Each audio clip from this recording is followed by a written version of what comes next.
Okay, usap nga tayo. Sino dito yung kagaya ko na you choose silence over chaos? Ikaw yung taong tahimik lang. Hindi basta-basta nagre-react, hindi basta-basta pumapatol, pero ikaw din yung taong kahit tahimik ka lang, alam mo lahat ng nangyayari sa paligid mo. Ha? Ikaw ba to? Nako, sinasabi ko sa inyo, mag-ingat kayo sa mga taong tahimik. Oo, tahimik yan. Oo, hindi yan pumapatol. Oo, hindi yan basta-basta magre-react. Pero alam niyan lahat ng nangyayari sa paligid niya.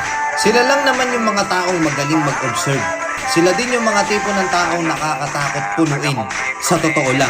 Kasi alam nila sa sarili nila na once na pumutok sila, hindi nila makokontrol yung sarili nila. Kaya hanggat maaari mas pinipili niya manahimik, mas pinipili niya mag-isip. Yung iba kasi sasabihin, ang KJ mo naman, hindi ka pumapatol. Patulan mo. Hindi nila gagawin yun. Tahimik lang sila. Alam nila mangyayari kapag pumatol sila. Totoo, di ba? Oo, ako maingay ako dito sa social media. Salita ako ng salita. Walang katapusang mga salita lumalabas sa bibig ko. Pero sa personal, hindi nyo aakalain na sobrang tahimik yung tao. Suplado kung suplado. Lagi nga ako nakasimangot eh. Naglalakad lang ako dyan, bibil lang ako dyan. Lagi nakasimangot yung mukha ko. Oo, nabibilang ako dun sa mga taong tahimik ngayon.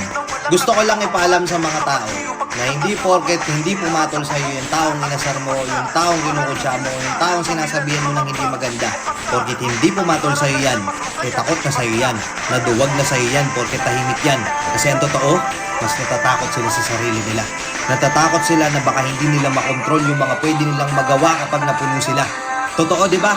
Sino dito yung mga ganon? Alam ko marami sa inyo mga nanonood dito na ganong klase. Totoo to mga sinasabi ko, di ba? You choose silence over chaos, and that's a fact.